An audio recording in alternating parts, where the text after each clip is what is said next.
Okay, so we will start with the today's session, and we'll do the remaining portions of the ECG. And yesterday we did till the QRS. We did QRS with morphology, abnormalities, and the axis.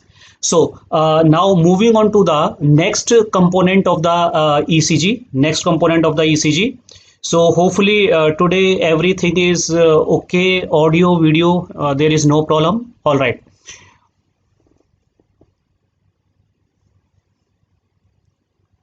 Next portions of the ECG. And these portions we are doing because questions come from these portions, but how these portions are abnormal, it is still not known. So we will do these sections like J point, ST segment, T wave, QT interval. But how these abnormalities are created, it is yet not known, but we do know the causes of those abnormalities. And wherever there is any significance, clinical significance, we will highlight that clinical significance. So moving on to the next basic after the QRS complex, and the next basic is the J point. So start after the QRS complex is the J point. J point. Now, what exactly is the J point? J point is the junction of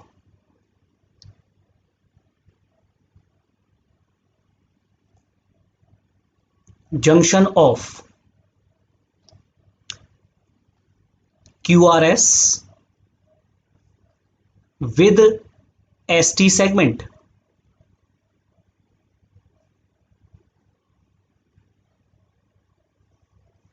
So this is the junction of the QRS with the ST segment. So it denotes the end of QRS and the starting of the ST segment. Starting of the ST segment.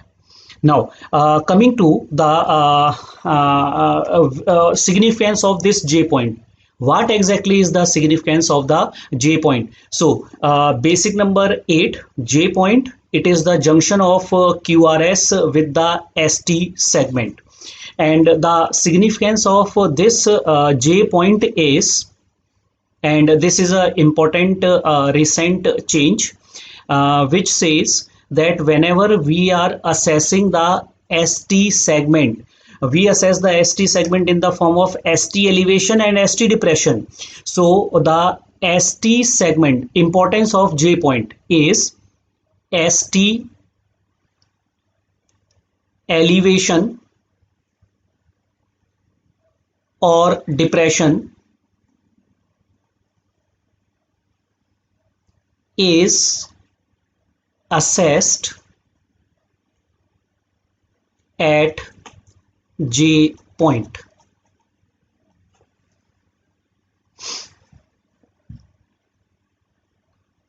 So this is the junction of QRS with the ST segment. And ST segment elevation or depression. Elevation is usually seen in myocardial infarction, and depression is seen in cases of the angina. So that is assessed on this point known as the J point, junction of QRS with the ST segment. Now we'll make a table of abnormalities of the J point. Abnormalities of the J point. So there will be two important abnormalities, and again highlighting this point, these abnormality mechanism are still not known. So starting with the first abnormality is starting with the diagram. Here is the diagram.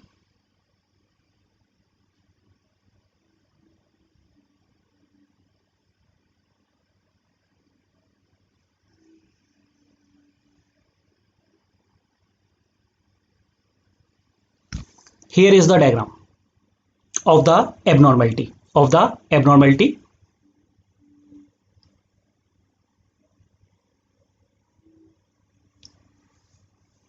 Yes, this is the first slide. So we have just started with the J point. J point is the junction of QRS with the ST segment, and elevation and depression is monitored at this J point. Now the abnormality. First abnormality of the J point, in the diagram very well you can see there is a doming of the J point like this. There is a doming of the J point. This doming of the J point, doming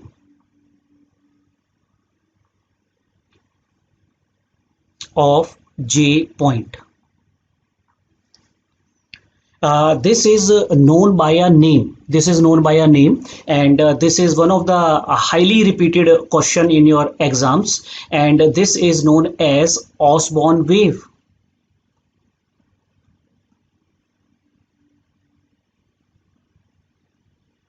This is known as the Osborn wave, also known as the J wave.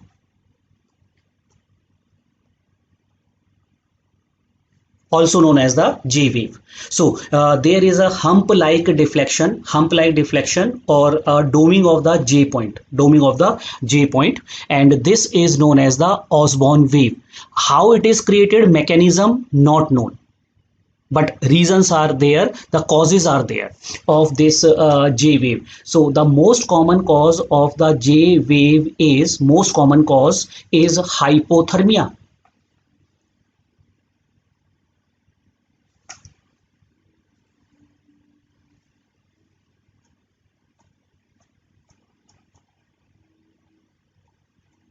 It is hypothermia.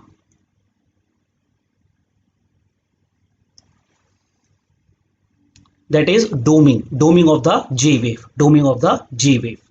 Now coming to why we are not considering is at the R dash wave, because the R wave is pointed and this is rounded. It is not pointed. So rounded is known as the J wave after the end of QRS complex. Now coming to this, is the most common cause is the hypothermia.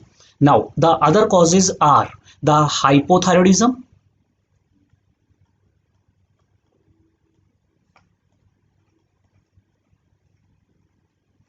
indeed hypothyroidism also cause hypothermia, so indirectly hypothyroidism will also be a cause. Then the third cause is hypercalcemia.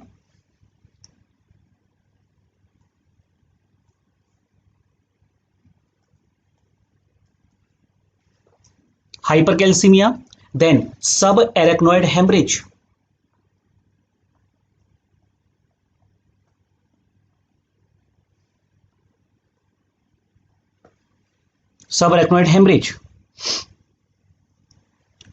So this is the Osborn wave. Now which lead will you focus upon? But before that, I will again will tell you कि whenever ECG question come, always first preference should be history. So in the history you will be given a history of hypothermia. A soldier posted in a high altitude area and presented in hypothermia, like this case will come to you. So then what you will think of कि in hypothermia what will be your expectations? In hypothermia you will get a sinus bradycardia, heart rate will be slow down because of the low temperature, so that you will see. Also because of the hypothermia, J wave will be seen, and which lead to focus upon? Focus on the chest leads. So it is the anterior chest leads that you will focus upon. So focus on the chest leads.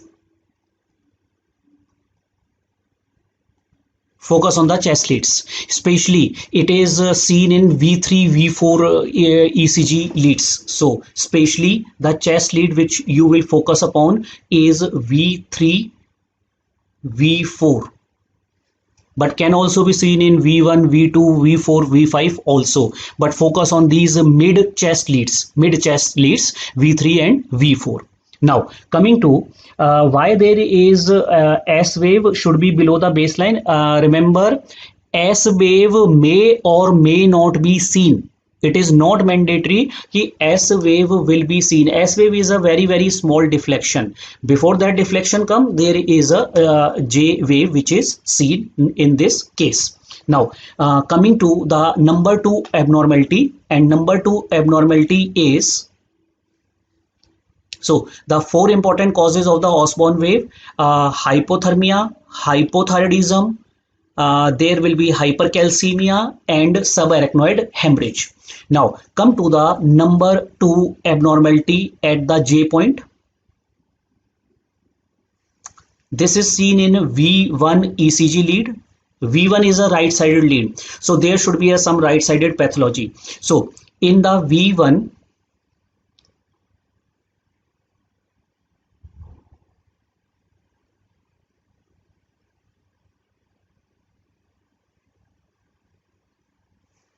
this was the QRS complex that was seen.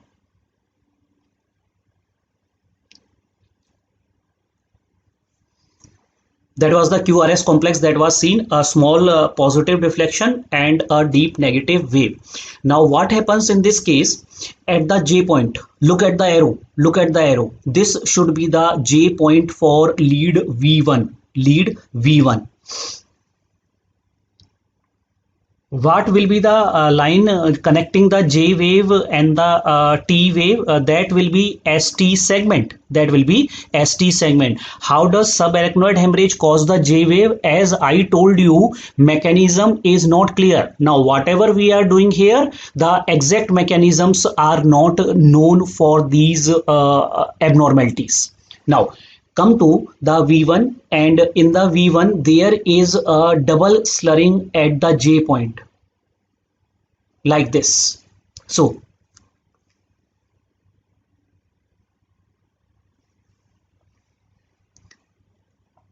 double slurring at J point in the V1 lead. In the V1 lead. So why V4 lead? Not known. Not known.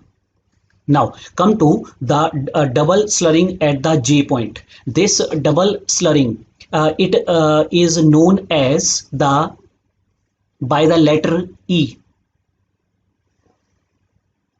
Here the letter E is slightly tilted, so they take the name from the morphology, letter E. This is known as epsilon wave.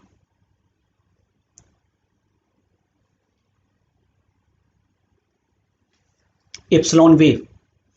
And this is highly characteristic of a cardiomyopathy, and that will be discussed in your classes. Cardiomyopathy. This cardiomyopathy is mainly affecting the right ventricle. It is mainly affecting the right ventricle. So this is known as arrhythmogenic, the cause. Arrhythmogenic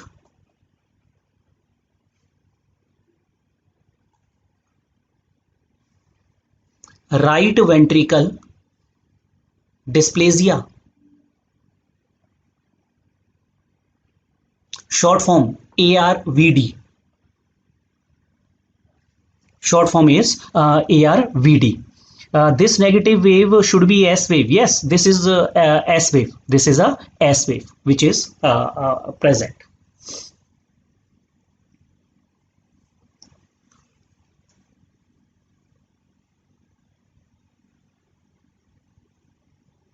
So these are the two abnormalities. First is the Osborn wave, and second is the epsilon wave with their respective causes. Now come to the next component of the ECG, and next component of the ECG is ST segment. ST segment.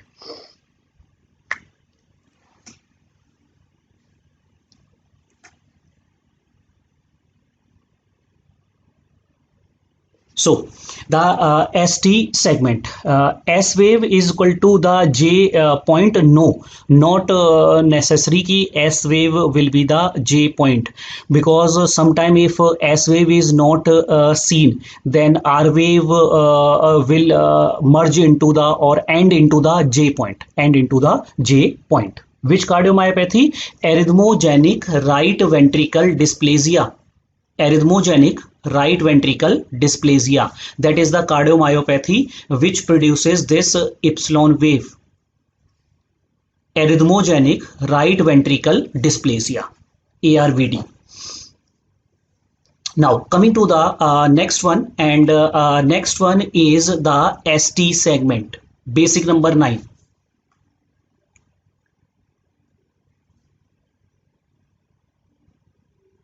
So ST segment, first is the normal description of ST segment. So basically ST segment is isoelectric.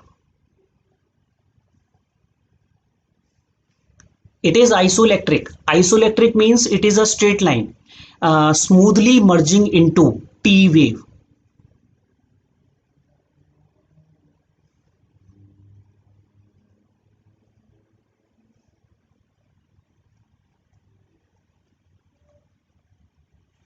Smoothly merging into the T wave. So ST segment is a isoelectric event. Isoelectric means it is a straight line. So this isoelectric segment smoothly merging into the T wave. Now let's see how it is assessed. The significant ST elevation and ST depression. So ST segment is assessed as, so this is a new change in the ST segment assessment, and it is, so we take the full ECG.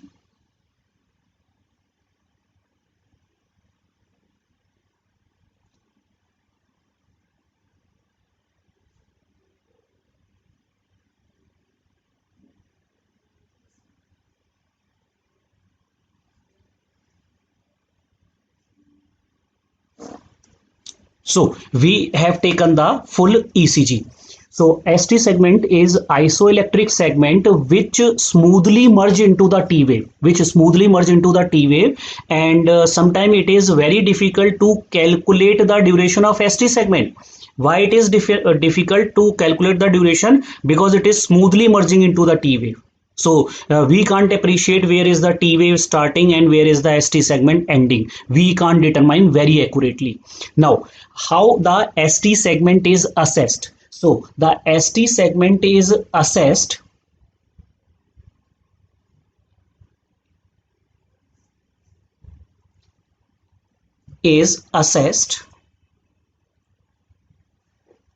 on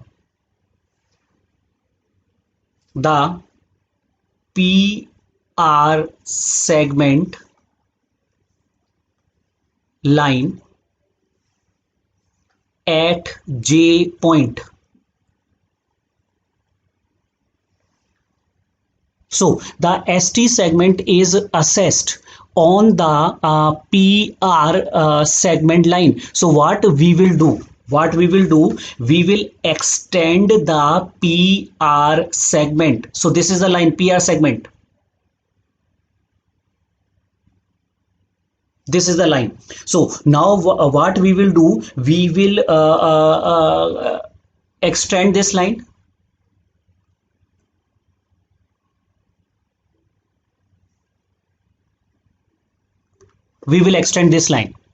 So ST segment is assessed on the PR segment line. We will extend, and the point on which it is assessed is the J point here.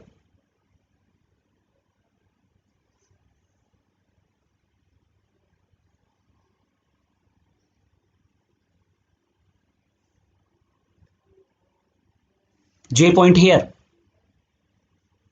So horizontal line is PR segment and the exact point is the J point. So if J point is above this line, it is ST elevation. If J point is below this line, it is ST depression. It is ST depression. So the significant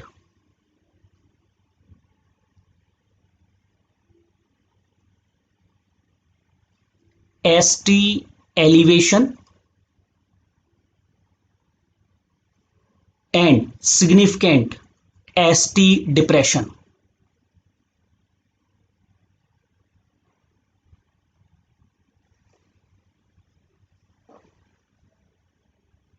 ST depression. PR segment we have done in the class 1 of the ECG. If you can recall back, we have already done the PR segment. Now the significant ST elevation is when it is more than 1 mm.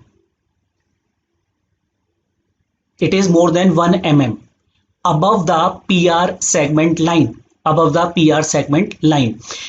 ST segment is depression when it is more than 0.5 mm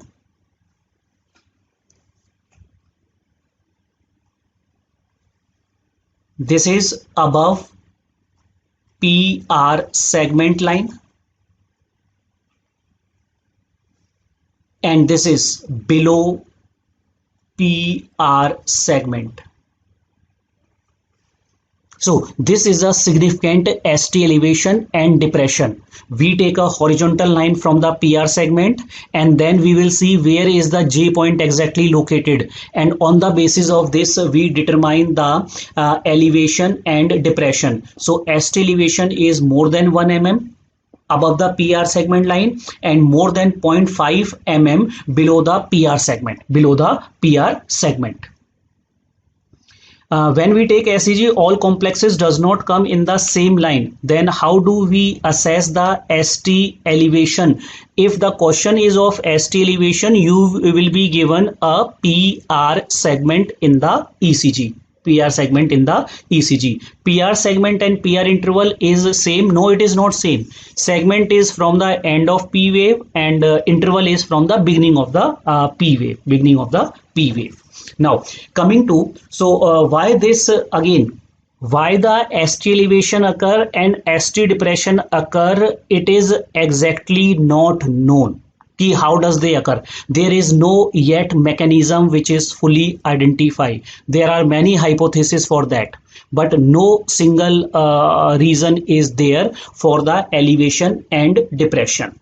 So there is a whole list of ST elevation and ST depression which you have to just learn. There is no mechanism for that. For example, you can also make the table or a flow chart like thing for ST elevation and ST depression. So the important causes we can highlight of ST segment depression and elevation. So this you can write only the important points of elevation and depression. So why there is no elevation or depression of the PR segment? PR segment is a straight line, baseline on which we assess the ST elevation or ST depression. What is the reason behind ST segment? Reason is ST segment is due to plateau phase of the action potential.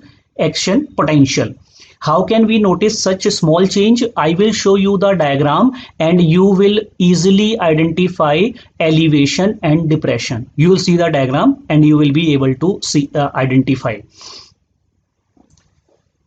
Now coming to the Osborn wave can be interpreted as ST elevation. Yes, Spartacus.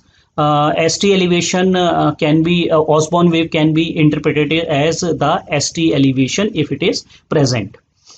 Now coming to the ST elevation and ST depression. So this will lead, it will depend on which side of the myocardial infarction is there.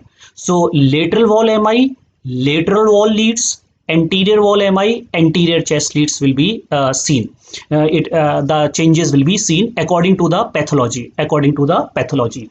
Now, what you can write down? You can write it down as the cardiac causes. Two cardiac causes. One will be ischemic,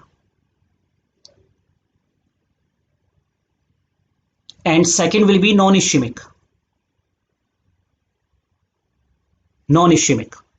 So under one heading is the ST elevation, and because this is a huge list, only remember the important causes, only the important causes. So the ST elevation is a feature of transmural MI. First cause, ischemic cause. Transmural pathology causes ST elevation,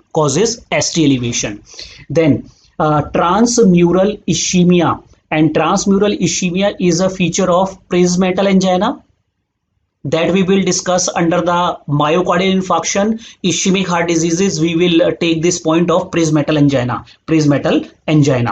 Now, the second cause of transmural ischemia is Takotsubo cardiomyopathy.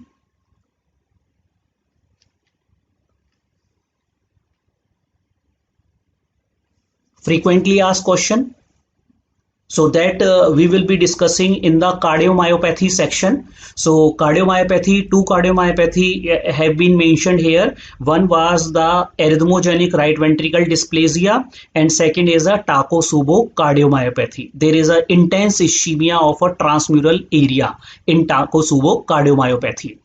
Then the non-cardiac important causes are the inflammatory causes.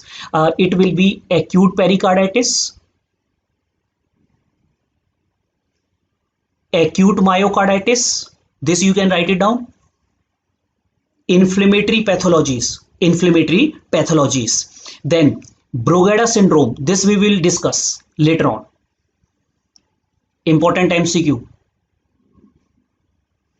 So this is a very important table. Many questions have come from this table of Harrison, So there will be the other causes, non-cardiac causes of ST elevation, non-cardiac causes.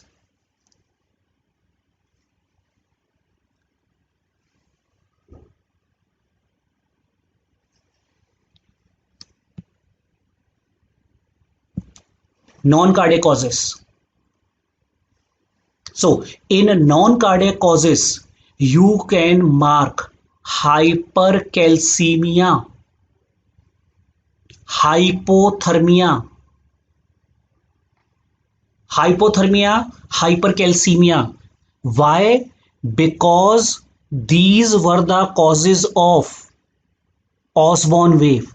So hypercalcemia and hypothermia, they can be included in, because Osborn wave they were creating. So we can get to see the elevation of J point, Now coming to only highlighted have to be written. Yes, only the highlighted has to be written, because they are more important than the other causes, because it is not possible to remember all these causes, only the important one. Now come to the causes of ST depression under the same heading. You can write it down, and again repeating, there is no pinpoint exact mechanism for these changes. There are only hypotheses but no pinpoint cause for these changes. And coming to the ST depression is seen in subendocardial injury, that is subendocardial MI. Subendocardial MI and classical angina. Also known as the subendocardial angina.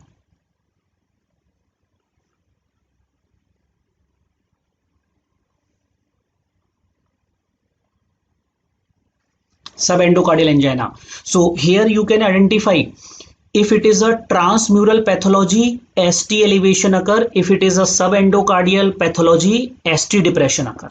ST depression will occur. Now, coming to the cardiac causes. So, in the cardiac ischemic causes, we have written subendocardial MI and classical angina. Classical angina is a subendocardial angina. Now, the cardiac causes non-ischemic ones. Non-ischemic. So it is constrictive pericarditis. It is a non-specific change in the constrictive pericarditis. Now what happens in the exam when time is less? So we tend to mark wrong options when we do not read the question carefully. So remember, read the question carefully. Here is, look at the left side. It is acute pericarditis which is written. It causes ST elevation, while constrictive pericarditis, it is a chronic pathology. Constrictive pericarditis is a fibrosis of pericardium, chronic pathology. It leads to ST depression. It leads to ST depression. As well as it can be secondary to the strain pattern seen in LVH or RVH. Strain pattern means ischemia-like signs.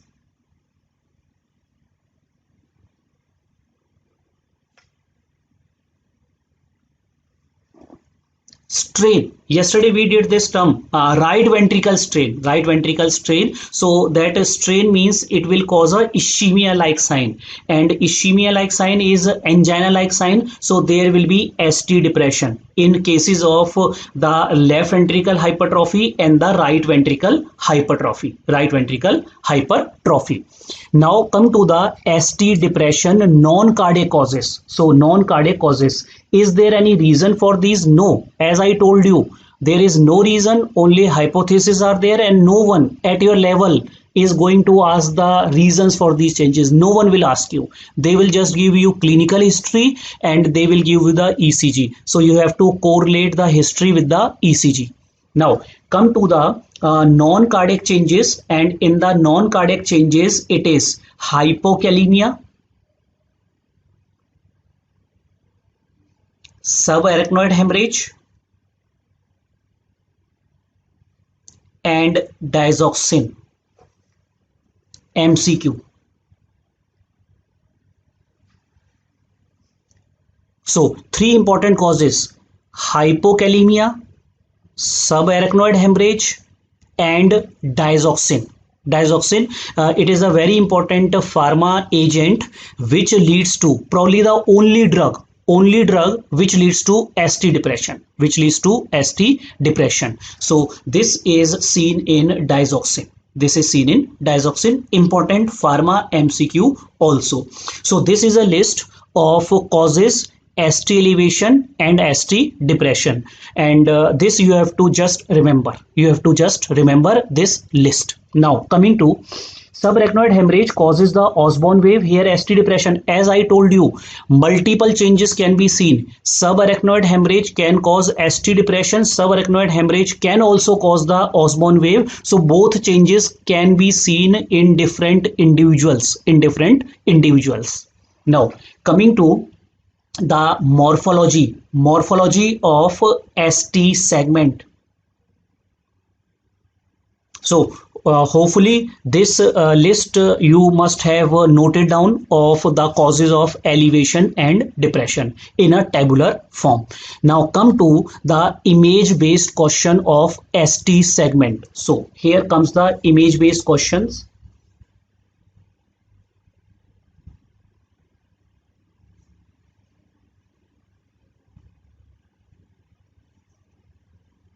So sometime they will give you just the theory part, the name of a particular sign, or they may give you the diagram based, the morphology of the ST segment. Hyperacidity can cause ST elevation. Unlikely. No, it will not cause the ST elevation.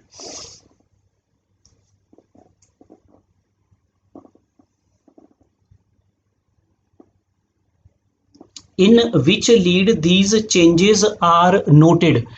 These changes are noted in a particular lead where the MI is present. So you have to see which wall is affected. In that particular lead, there will be changes. There will be changes.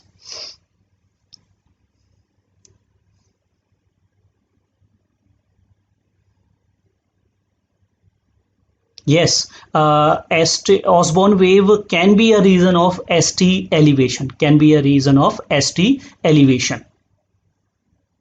Now, come to the diagram based question of ST elevation. So I will just zoom it.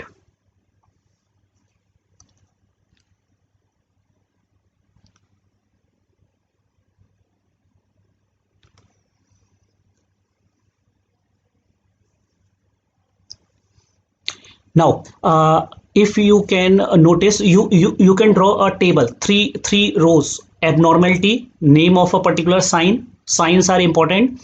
The diagram of that abnormality and the causes. So, coming to the number one abnormality and your observation.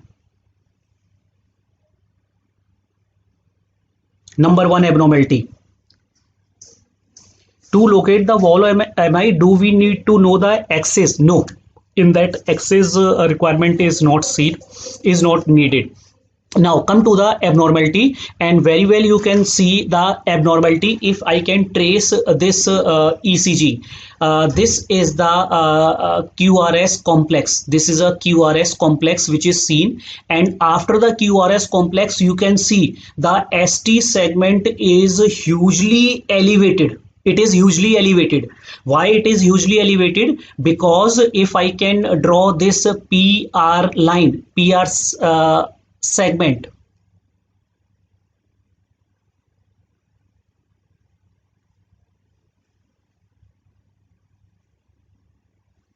this is a PR segment. So there will be subarachnoid hemorrhage है, J wave and ST depression. Yes, if it is causing the J wave, there will be ST elevation, but if it is not causing the J wave, there will be ST depression also seen. So it can be responsible for both cases,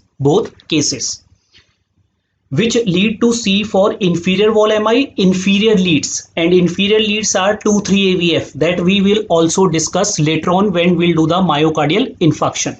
So in this ECG, you can see the ST segment is hugely elevated. It is hugely elevated and it merge with the T wave. It will merge with the T wave. So this diagram we will again draw. In cases of myocardial infarction. So this is the ST elevation. How it is different from the R wave? Remember, R wave, as I told you, is a pointed wave. It is a pointed one, and it is the rounded. ST segment is rounded here like this. So this abnormality is, this is a ST elevation, and the morphology is convex upward.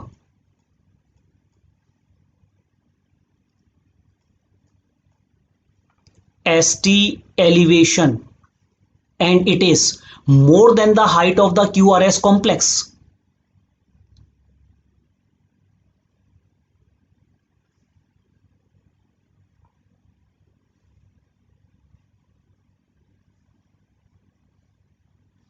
More than the height of the QRS complex. Convex upward ST elevation. Convex upward ST elevation.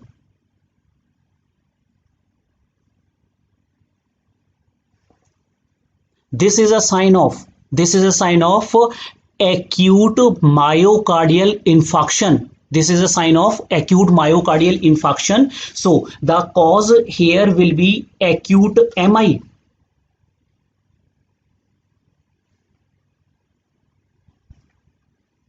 Acute MI. Can't this be Osborne wave? No.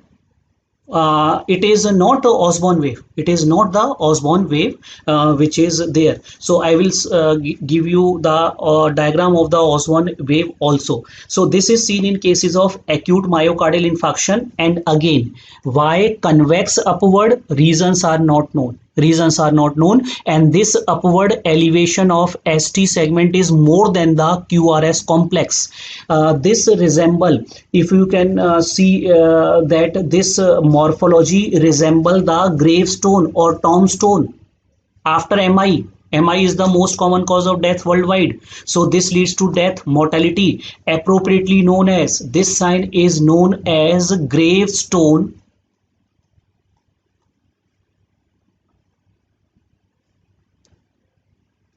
ST elevation or tombstone ST elevation.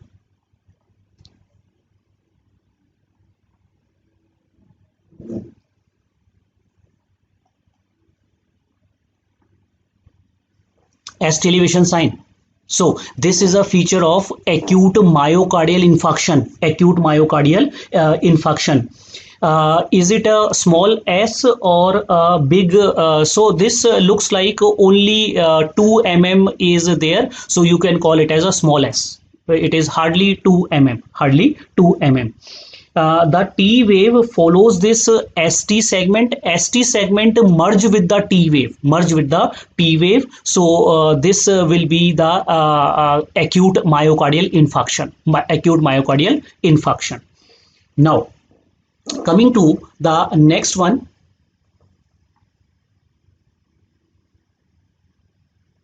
So, in the next one, in the next diagram, why can't this be Himalayan T wave? Remember, Himalayan P wave is there. Himalayan P wave is there. That is a P pulmonale sign. Himalayan P wave is a P pulmonale sign. Why not hyperacute T waves? Hyperacute T waves, this ST segment is merging with the T wave. So T wave is not well defined here. It is not well defined here. Now look at the next one. In the next one, you can see that after the QRS complex, this is the QRS complex. Here it is predominantly negative QRS complex. So after the QRS complex, here the QRS complex end.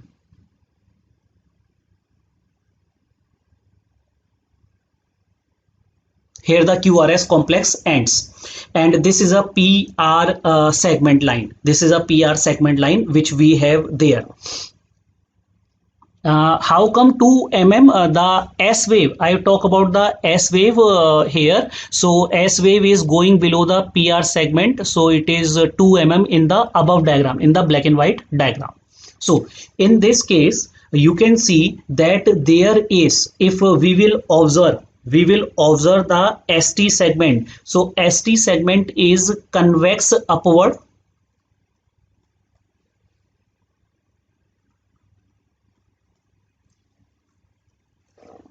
Convex upward ST elevation. Convex upward ST elevation is there. We can very well see. After the PR segment, we'll draw a line from the PR segment. ST elevation is there, and that is convex upward ST elevation. Convex upward ST elevation.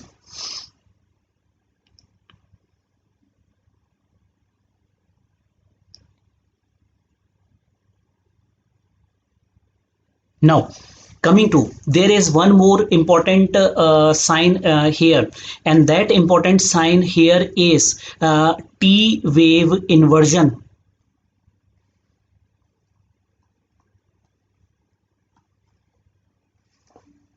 T wave inversion. Along with the ST segment elevation, there is a T wave inversion, it is seen, and this is a T wave inversion. That point we will again discuss in the myocardial infarction section. So T wave inversion is because of the ischemia of surrounding zone of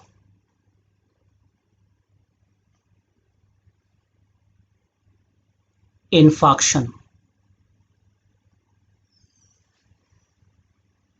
there is a slight ischemia of the penumbra, that is the surrounding zone of the infarction area. There is a ischemia, so we will get both the signs, ST elevation as well as T wave inversion, as well as the T wave inversion. So this combination of convex ST elevation upward and T wave inversion, this is a feature of evolving MI.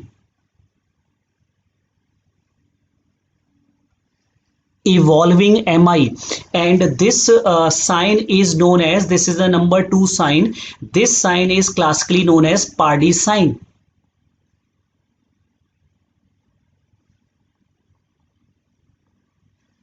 This is known as the Pardee sign. So convex upward ST elevation, convex upward ST elevation, and T wave inversion, T wave inversion. So this is known as the Pardee sign. Pardee sign, if we focus on the ST segment and the T wave and the T wave. Now come to the number 3rd.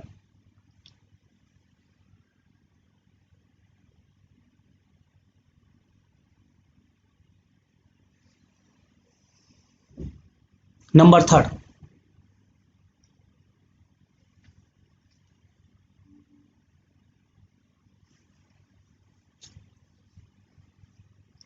So we have seen two important signs till now of ST elevation.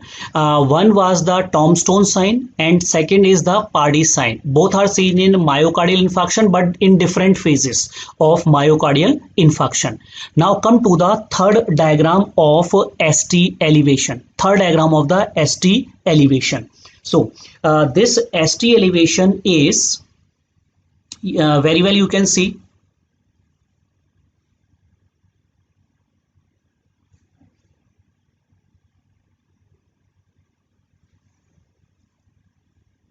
Here is the P wave. This is PR segment.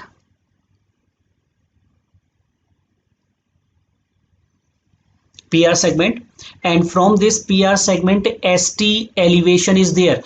This is QRS complex, not very well seen. This is QRS complex.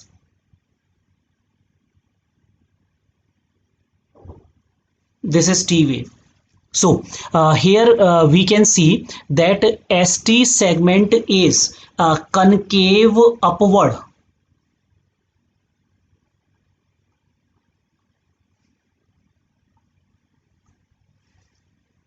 It is a concave upward ST elevation, concave upward ST elevation. So this is known as this is seen in acute pericarditis. The cause is acute pericarditis.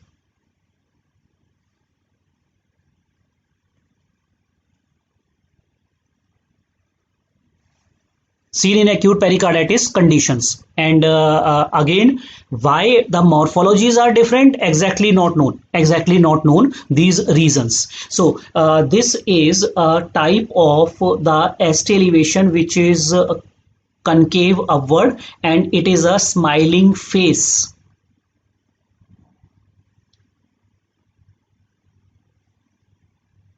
ST elevation. This is a smiling face, ST elevation, seen in cases of acute pericarditis. And acute pericarditis, we have written above that it is a non-ischemic cause of ST elevation. Non-ischemic cause of the ST elevation. Now, coming to the number 4th morphology. Number 4th morphology. Acute pericarditis is life-threatening? No, acute pericarditis is not a life-threatening condition. Most of the cases recover. Most of the cases recover.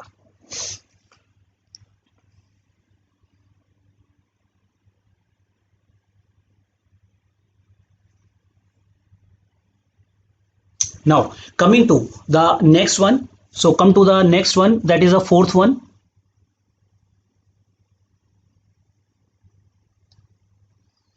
Evolving MI. Evolving MI means that the changes are still dynamic. in necrosis has not yet occurred. When necrosis occur after infarction, that is evolved MI. Evolved MI means complete MI. Evolved MI means necrosis has taken place. But before necrosis, that will be known as a evolving MI. There is a ischemia of surrounding zone of infarction. Ischemia of surrounding zone of the infarction. Now, this next morphology and next morphology is seen in V1 ECG lead. It is seen in the V1 lead, and now concentrate on this morphology. This type of question comes in your exam. Till now it was the theory based. Now they can give you the diagram of this important sign in V1. Important sign in V1. So if you can look closely at this number third ST elevation. Number third as ST elevation, you can see if I will look at the QRS complex. So the QRS complex is R wave, capital S wave, and again R dash. So you are given a V1 ECG lead. Only one lead is given to you in the exam as a diagram based question, and you can identify the morphology of the QRS complex R S R dash, RS R dash, and after that this is a pattern of right bundle branch block. So it is a right bundle branch block pattern. Yesterday we did this pattern. Yesterday we did this pattern RS R dash, RS R dash. Now this is the R. Here is, you can see from the baseline.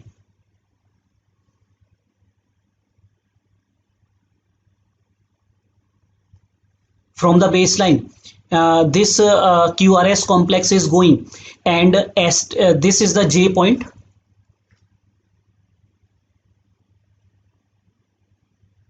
This is the J point, and ST segment is elevated, and it is showing a pattern, and this pattern is a coving. You can look carefully.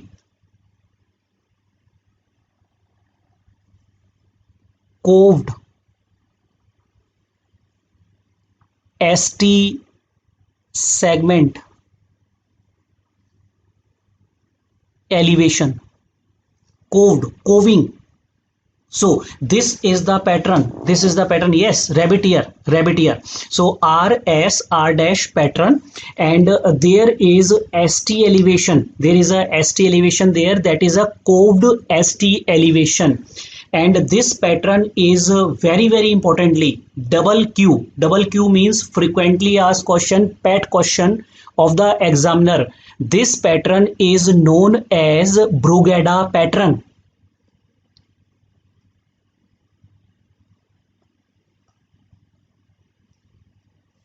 This pattern is known as the Brugada pattern, and the cause of this pattern is Brugada syndrome. Important.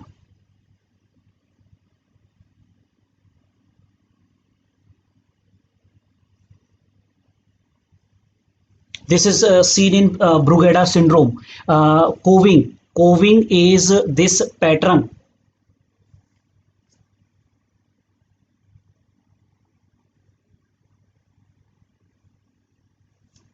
Coved. So this is seen in cases of a Brugada syndrome. Basically, Brugada syndrome is the mutation of sodium channel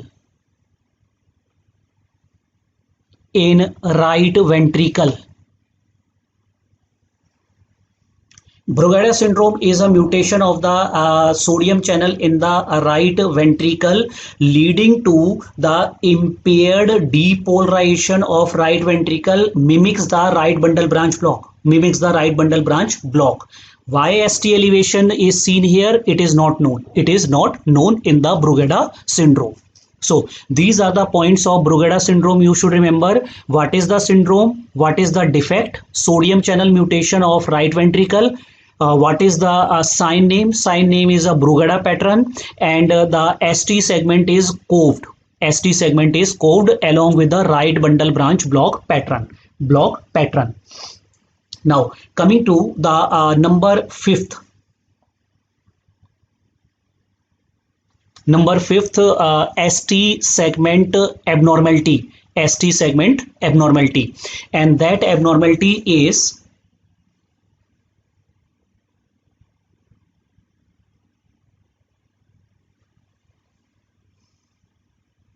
seen here.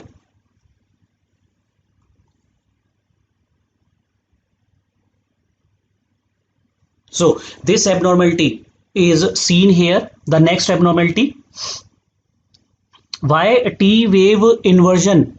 Why T wave inversion? Reason is the T wave can be inverted or can be upright here. So it doesn't matter. It doesn't matter ki whether T wave is inverted or upright here. Now come to the fifth one. Fifth one is in this case you can very well see from the PR segment ST depression is there. So there is a ST depression.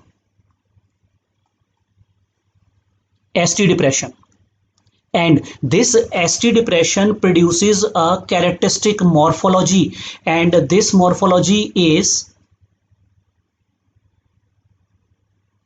like this. Look at the morphology. This morphology is a reverse tick or a hockey stick. So this ST segment produces a very unique morphology known as the hockey stick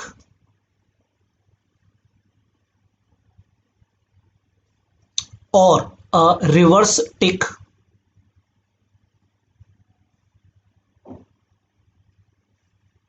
sign. So this is seen in very classically seen in the cause is digoxin.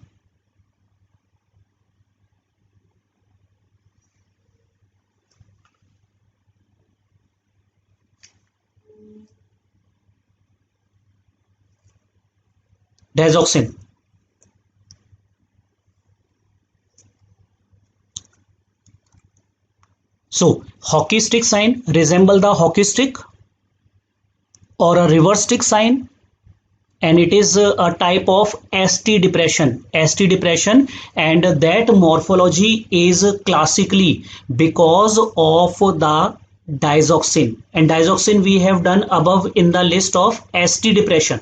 This is the only drug which leads to ST depression. So try to make a visualization of these diagrams. In your mind, because these are very important image based questions, and clinical history will be the causes which we have discussed. Clinical history will be the causes which will be given to you in the clinical case.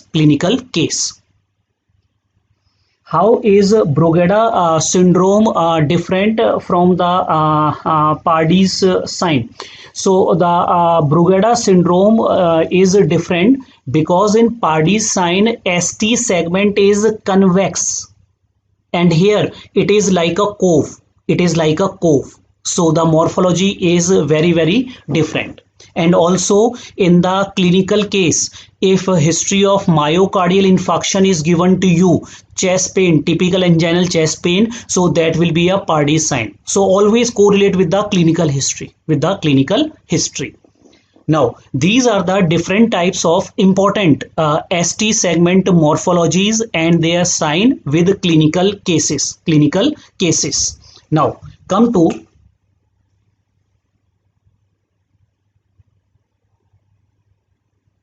the next sign, next basic. So after the ST segment, we will get to see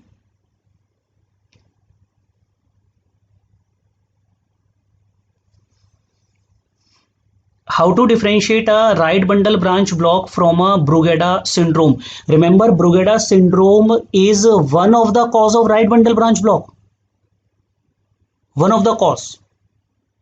But along with that, along with the right bundle branch block, there is a coving of ST segment. There is a coving of ST segment. So that will make it Brugada syndrome. Now, how to differentiate that difference between Brugada RBB that we have done? Evolving MI is same as impending MI? No. Evolving MI is MI has started. MI has started. Yes, you have to visualize these images. You have to visualize these images. Now, coming to the next one, and the last wave of the ECG. Last wave of the ECG is the T wave. So basic number 10. So we come to the basic number 10, and that is a T wave.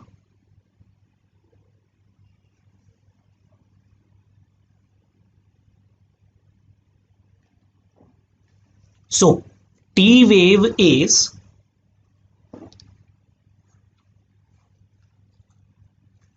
normal T wave is in same direction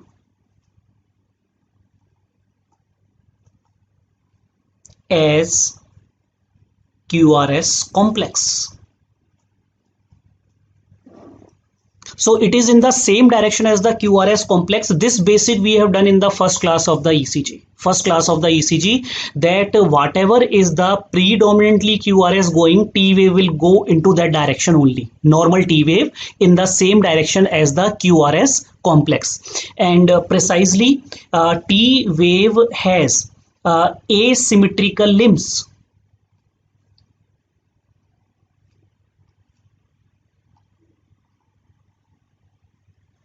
It has asymmetrical limbs.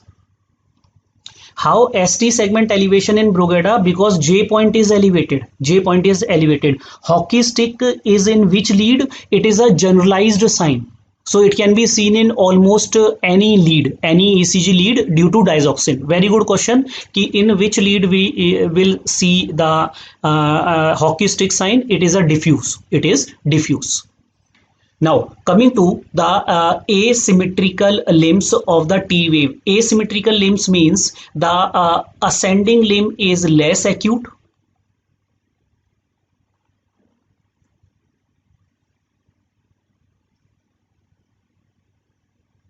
Than the descending limb. So, ascending is less steep.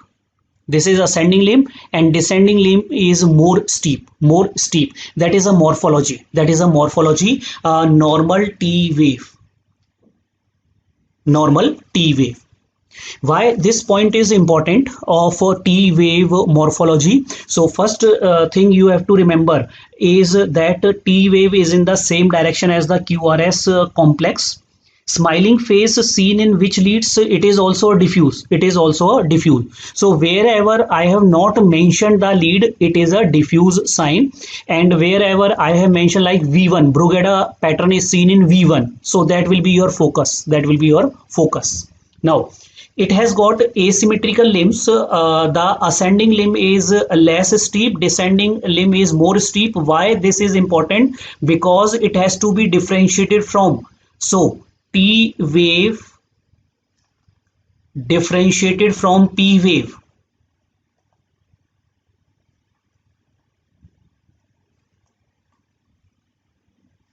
Because in the ECG, no examiner will give you the label कि this is a P wave, this is a T wave. You have to know where is the P wave and where is the T wave. So T wave should be differentiated from the P wave. Remember, the P wave has symmetrical limbs, mirror image.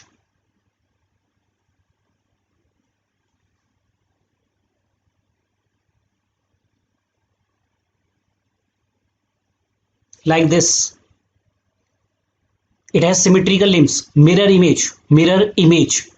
And T wave has asymmetrical. T wave has asymmetrical.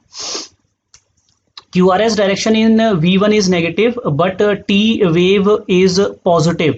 That must be some abnormal pathology. There will be some abnormal pathology which is going on. So in pathology, you will get the direction as opposite. As opposite. Now come to, so these are the basics of the T wave. Basic of the T wave is it is in the same direction as QRS complex. It has asymmetrical limbs. Asymmetrical limbs. Ascending limb leap less steep, descending limb is more steep. And it has to be differentiated from a P wave. P wave has symmetrical limbs, mirror image limbs in the ECG. So now come to the abnormalities. Now again, same table we will make of the T wave, important morphological abnormalities.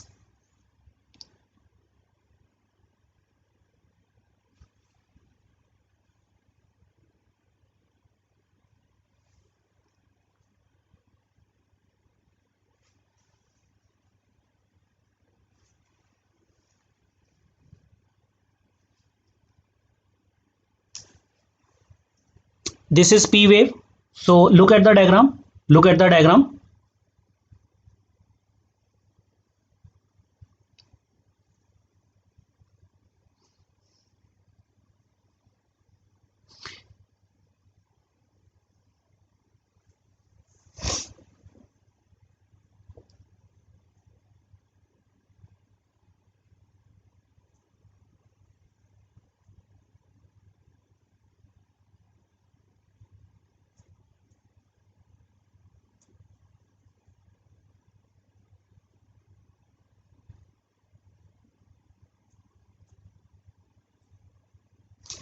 In a Pardy how T wave was inverted because of the ongoing ischemia.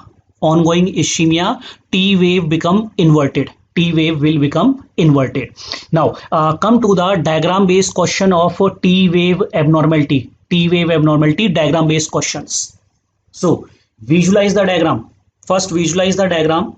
Number one abnormality. Number one abnormality. Hockey stick sign is seen in almost all the leads. Almost all the leads.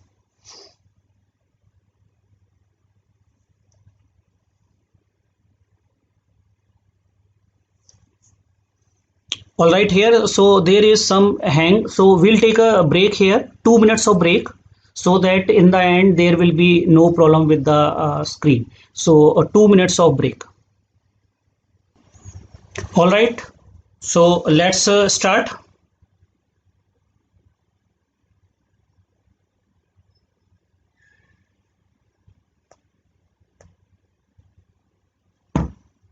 So let's start with the T wave abnormalities. So in the T wave abnormality, look at this diagram.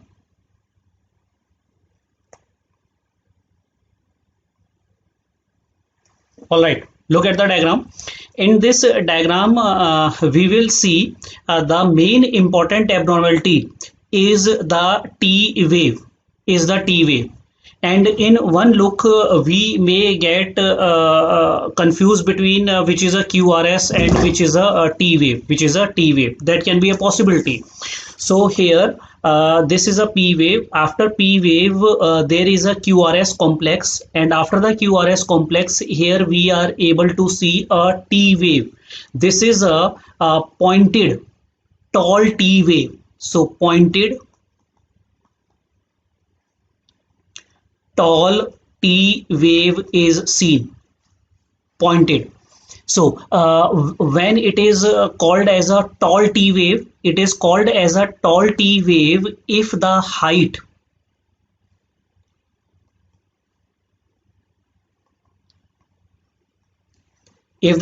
of T is more than 50% of R wave.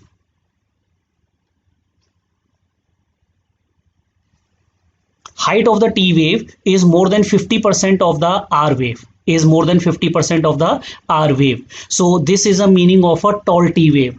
And when it become pointed, so this is the abnormality here. pointed and tall T wave, pointed and the tall T wave. So this is seen in cases of, classically it is a seen in hyperkalemia.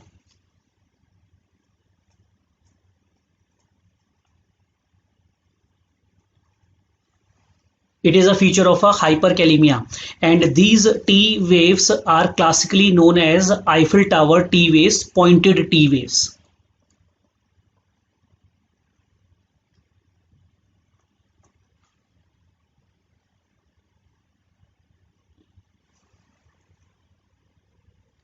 So where here what we have seen that the meaning of a tall T wave, meaning of a tall T wave is the height more than 50% of the R wave, height more than 50% of the R wave, and they are pointed, they are pointed. So this is seen in cases of hyperkalemia, characteristically known as the Eiffel Tower T waves, Eiffel Tower T waves.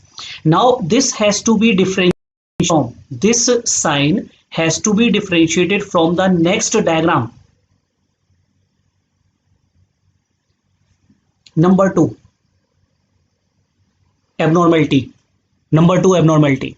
So here in this abnormality, you can see that after the QRS complex, after the QRS complex, T wave is tall.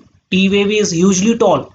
So this is a rounded tall T waves.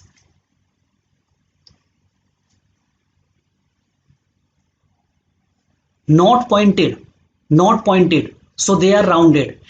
This is a classical feature of, this is seen in hyperacute.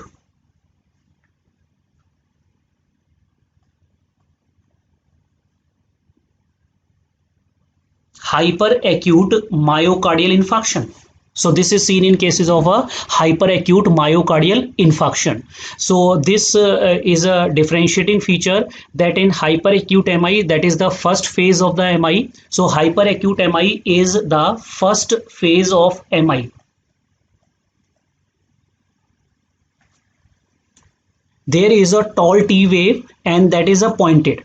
How to differentiate it from the hyperkalemia? Hyperkalemia will have a pointed T wave, pointed T wave. So this is the difference between a tall T wave of MI and tall T wave of hyperkalemia. Hyperkalemia. Now, hyperacute MI is the first phase of myocardial infarction. First phase of myocardial infarction, and here you can see that ST segment is also started elevated. Also started elevated in hyperacute cases. Hyperacute cases.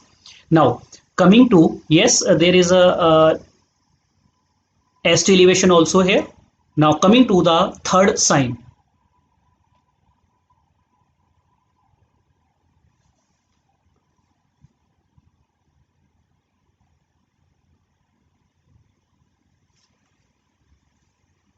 Third sign.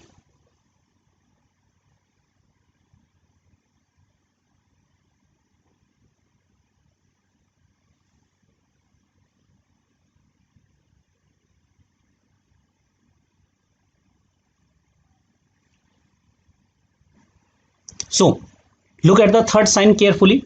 We come to the third sign. Criteria of tall T wave in rounded T wave is same. More than 50% of the QRS complex of the R wave. More than 50% of the R wave. How to differentiate it from a tombstone sign? It is to be differentiated from the tombstone sign, that in the tombstone sign there is a convex upward ST elevation, but here the T wave is discretely seen. Tall T wave is discretely seen, not in cases of tombstone sign.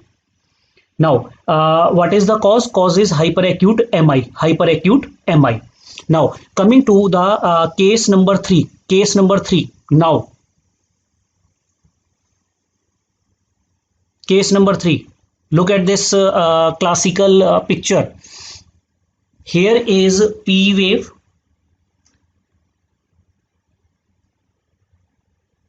This is the PR segment. PR segment. So my question to you is, in this diagram, number third diagram, tell me ST segment is normal, elevated or depression. What is the ST segment in number 3? What is the ST segment in number 3? Normal, depression or elevation?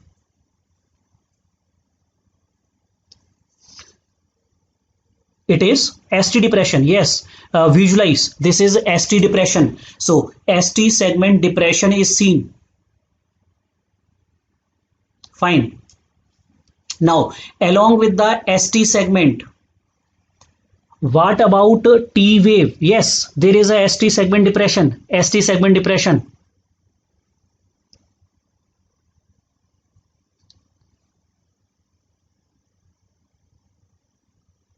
Good. Now, my second question to you, what is the status of T wave? In this diagram, T wave is normal or tall? What is the T wave? What is this T wave?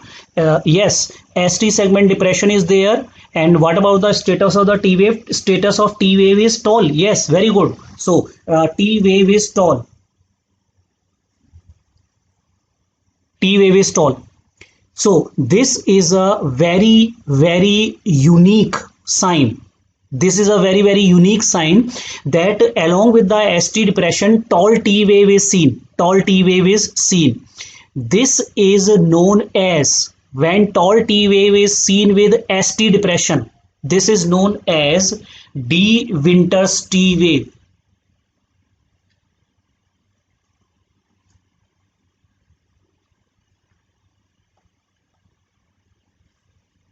And it is seen in the anterior wall chest leads.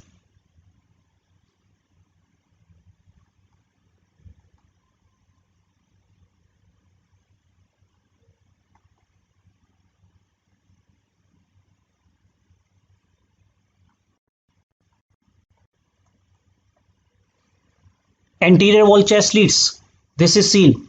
So the ST segment is going below the PR segment, ST depression, and tall T wave is seen. This is seen in V2, V3 and V4. So this is because of left anterior descending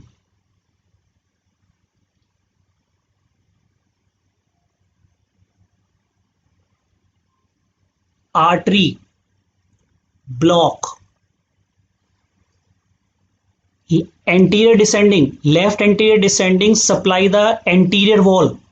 It supply the anterior wall, and it is leading to causing anterior wall MI. Causing the anterior wall MI. So this is a very, very characteristic De Winters T wave. De Winters T wave is a classical, and it is seen in cases of a left anterior descending artery block, which is causing the myocardial infarction of anterior wall. Myocardial infarction of the anterior wall. So this question have already come. MCQ. De Winters T wave. Left anterior descending artery block causing the anterior wall MI. So in few cases, instead of ST elevation, ST depression can be seen. ST depression can be seen, and that combination is known as De Winters T wave. This combination.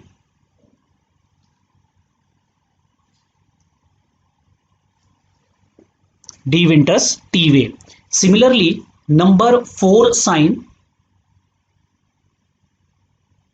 Number 4 sign. Number 4 sign here is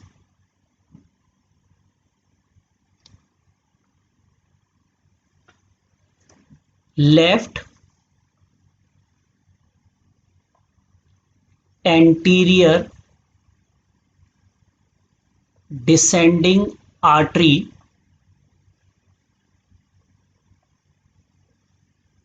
block, but this is causing unstable angina.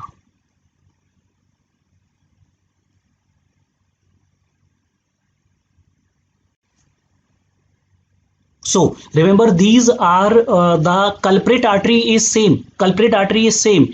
In one case, it is causing infarction. In the other case, it is causing angina. Artery is same. So we will look into the same leads V2, V3, and V4. This sign, very important sign. If you can look at this sign here, in this sign, the T wave, instead of tall, it is inverted. It is inverted. So there is ST segment depression. There is ST segment depression along with deep T wave inversion.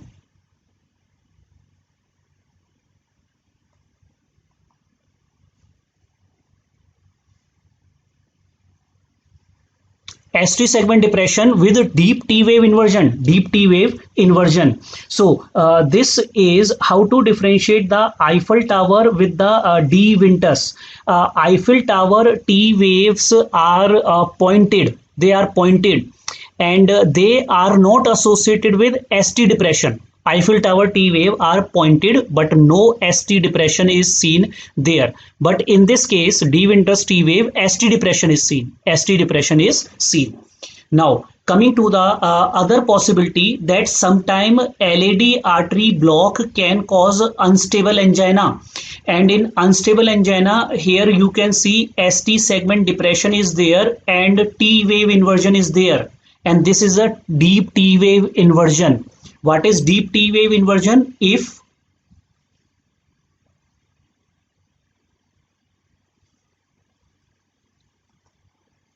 depth of T is 5 to 10 millimeters.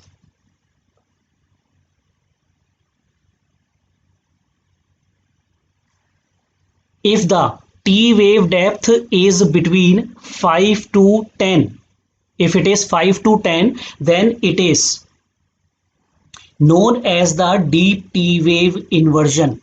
Deep T wave inversion, as you can see here. As you can see here.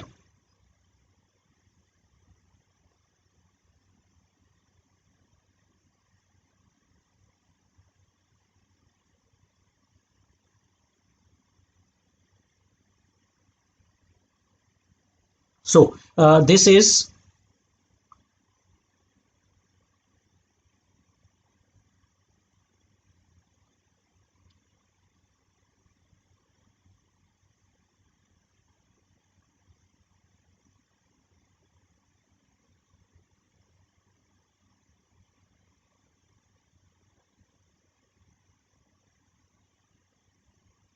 all right.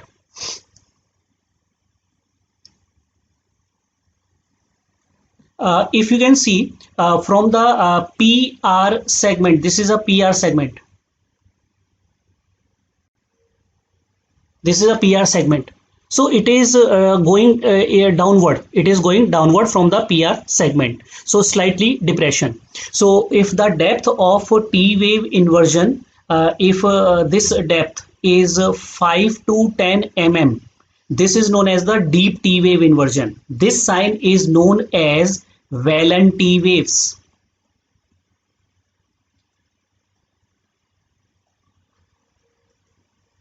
This sign will be known as the Whelan T wave sign. So this is a sign of a left anterior descending artery block causing the unstable angina. Causing a unstable angina. Now the number 5. Number 5. Abnormality of the T wave.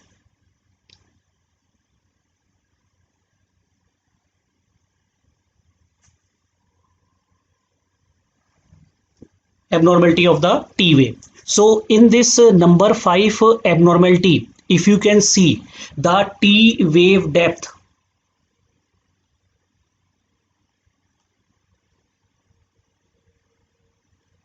more than 10 mm,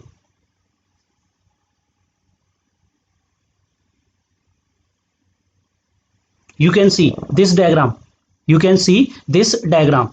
So there is fifth case in which the T wave inversion or T wave depth is more than 10 mm. So this is known as a giant T wave inversion.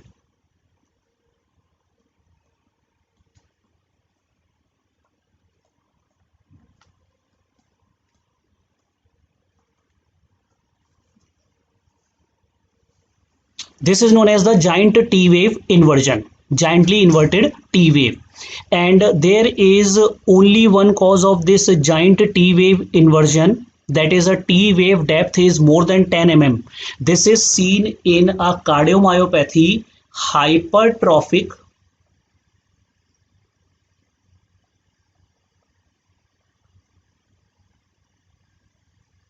obstructive cardiomyopathy.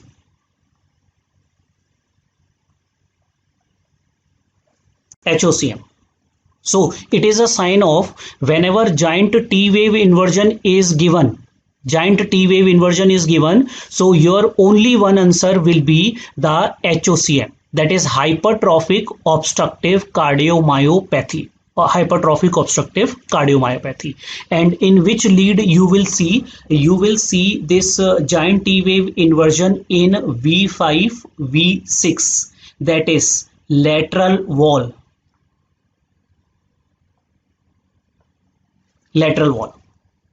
So these are the specific points or the name of the T wave signs.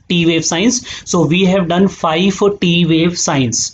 So one was Eiffel Tower, second was the rounded tall T wave, De Winters T wave, Whelan T wave, and giant T wave inversion. And most important is the causes. You will be given the history in terms of causes, then you have to identify the name of the sign. So this is a giant T wave inversion. Now yes, you will always look at the history, the causes. The last column is important to you. So on the basis of the last column, clinical history we will be given of that condition, and then you focus on particular leads, think of that particular sign, and then tick mark the best correct answer. Now coming to the so these were the waves of the ECG. And now coming to the one important again. This important one is also very important for your pharmacology, and that important is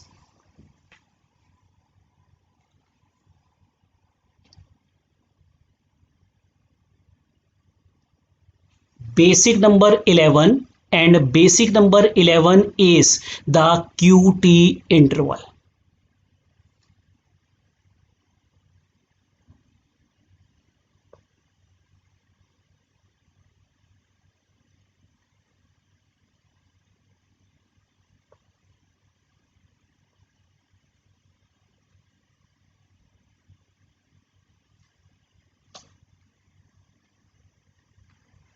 QT interval. Basic 5 we will come to that, but let's cover this QT interval again. QT interval is more of a fact rather than the mechanism. So the QT interval, it is a very important one.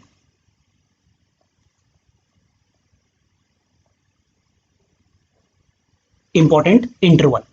So number one, how to measure the QT interval. So the normal QT interval is measured from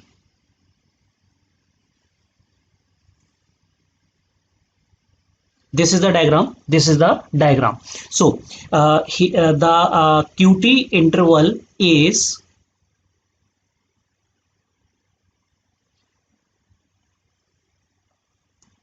start of QRS.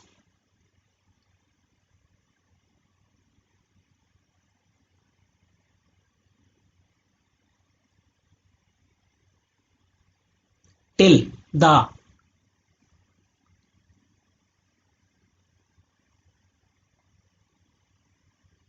end of T wave.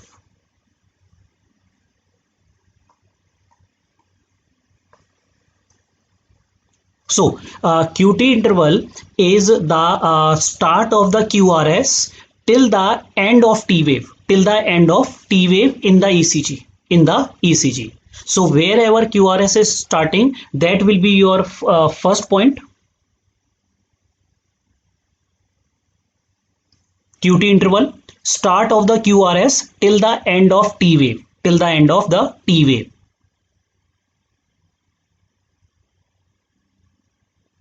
So here, what does the QT interval represent? So here the QT interval will represent both ventricle depolarization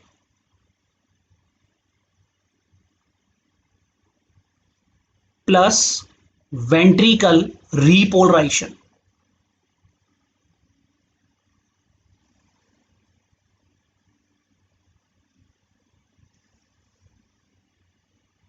So it is, yes, if Q wave is absent, so wherever QRS complex is starting, we'll take that starting point. We'll take that starting point.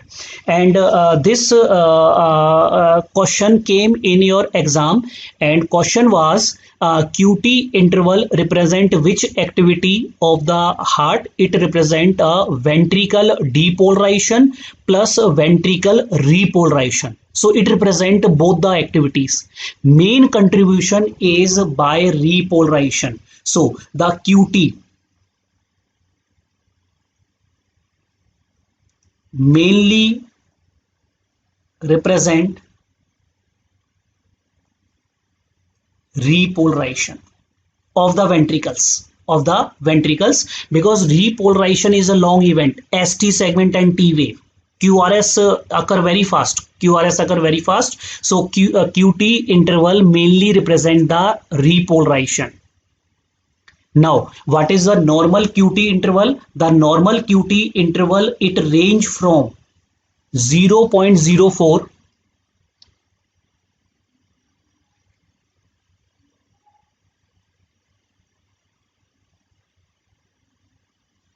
So it range from point 40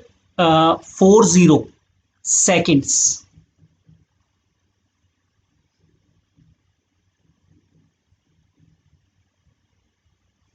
This is a normal QT interval, 0.40 seconds, 0.40 seconds, plus minus physiological range plus minus 0.04. So what you have to know, this is a only ventricle. Remember, ventricle depolarization start with QRS and repolarization is till T wave. So it is a ventricle activity, not the atrial activity. It is a ventricle activity. So this question have come in your exams. QT represent which activity? Answer is it represent both the ventricle depolarization and the repolarization. Both are represented.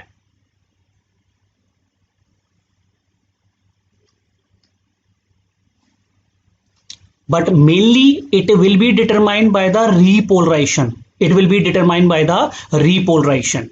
Normal value is 0.40 second plus minus 0.04 physiological variation.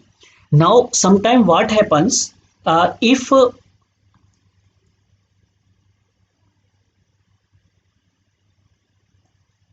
heart rate increases,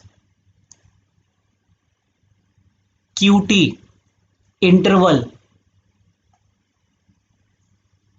will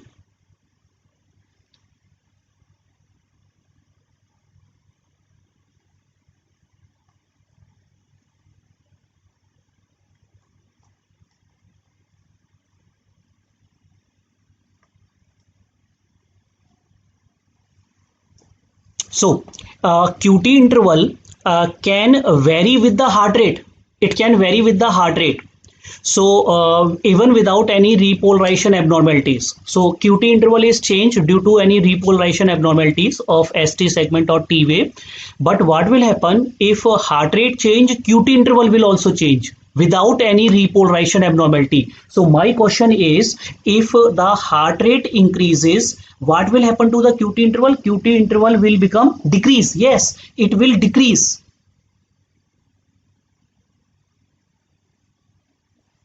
Even without any repolarization abnormality. And similarly, if heart rate reduce, QT interval will prolong without any repolarization abnormality. So QT has to be corrected for heart rate.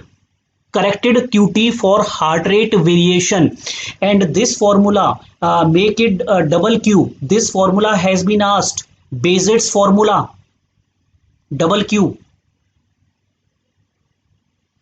Bazet formula for corrected QT, corrected for heart rate.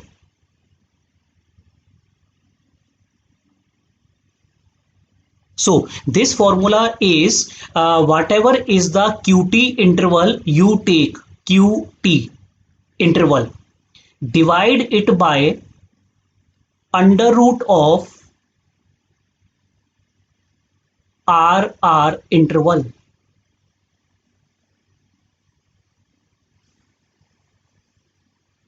So this is the corrected QT formula, corrected for the heart rate, corrected for the heart rate, that is QT divided by under root of RR interval, under root of RR interval.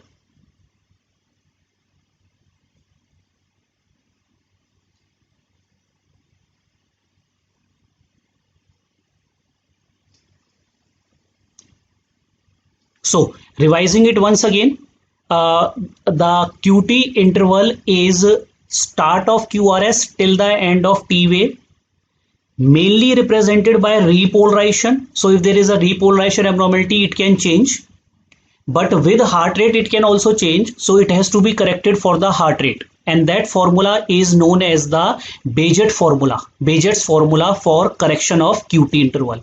That is corrected QT will be QT divided by under root of RR interval, under root of RR interval. And again, just like ST segment abnormality, the causes, exact causes of QT interval changes are not known, but unfortunately these causes are asked in your exams, so I will give you only high yielding points, very important causes of QT interval changes. Only write it down, the marked or highlighted causes. So starting with the first one, and first one is the QT interval, that is prolong.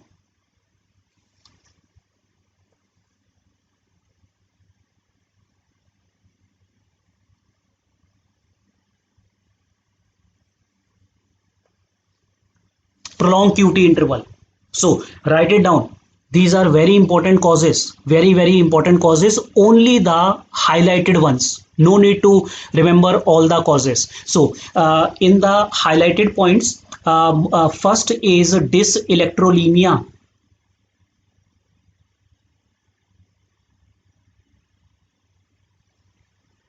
First is the dyselectrolemia, and dyselectrolemia that we will discuss later on, electrolyte imbalance and the ECG changes. But here you just noted down the dyselectrolemias are hypocalcemia, very important, low calcium.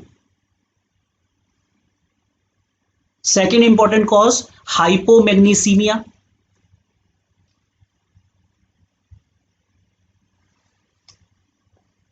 Very important shortcut, that ECG changes of low calcium and low magnesium are same. Low calcium, low magnesium, ECG changes are exactly same. Now the third important electrolyte imbalance which can cause shortening is hypokalemia, though it is written as a rare cause, but it is asked.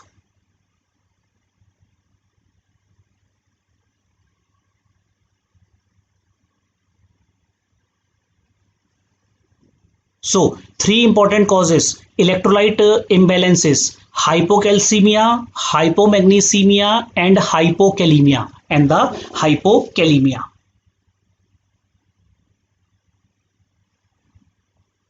Electrolyte imbalances. Now, the next important cause of QT interval prolongation is the antiarrhythmic drugs.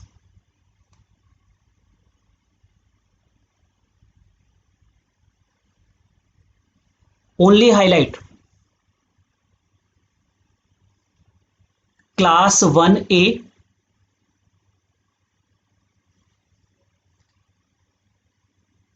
and class 3.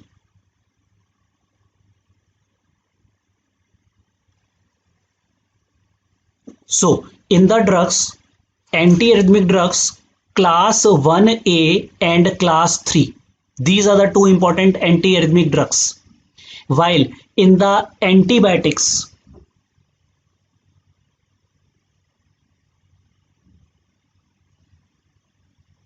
just highlight macrolides.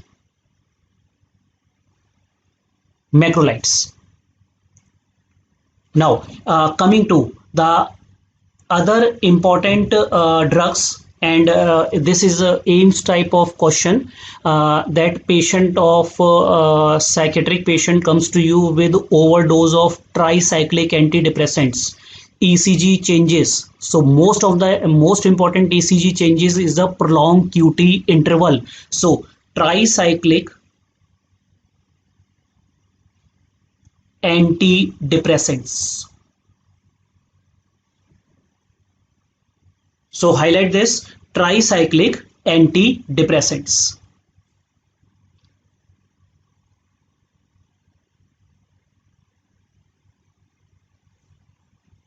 And in the intracranial disorders, subarachnoid hemorrhage.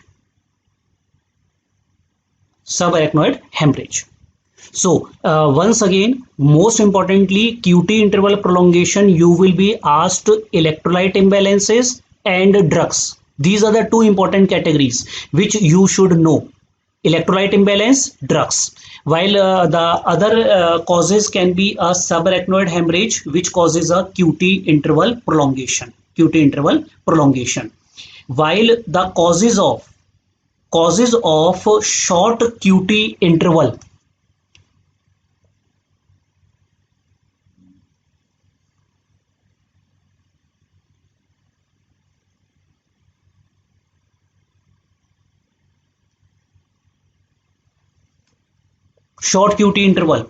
in short QT interval, only two causes you remember. One is hypercalcemia, opposite of hypocalcemia, and second is the digitalis.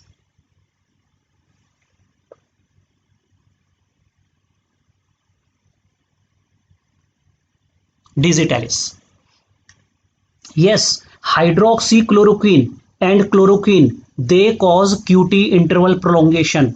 They are rare causes, but yes, they will cause hydroxychloroquine and chloroquine, and it has been given in the Harrison also. And hydroxychloroquine, like for coronavirus, some advocate, but it should be under a medical guidance, because otherwise it can cause arrhythmias. Coronavirus, 80 to 90% are mild cases, but if one take unnecessary hydroxychloroquine, one can die of arrhythmias. Prolonged QT interval lead to the arrhythmias, that we will see later on. So these are the causes of QT interval abnormalities.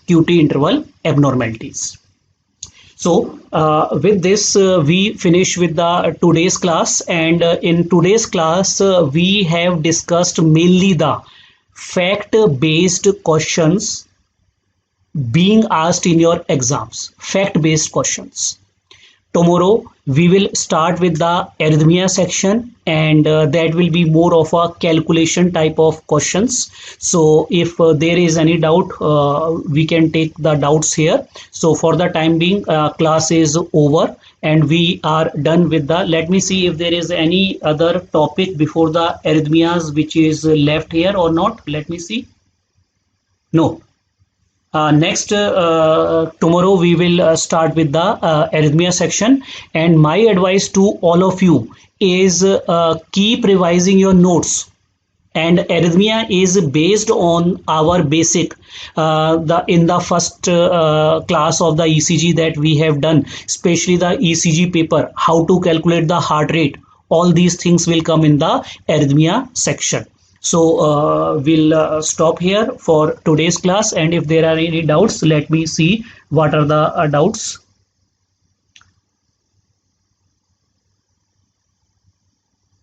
So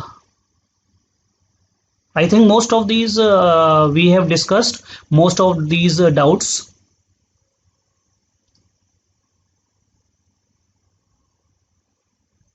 All right.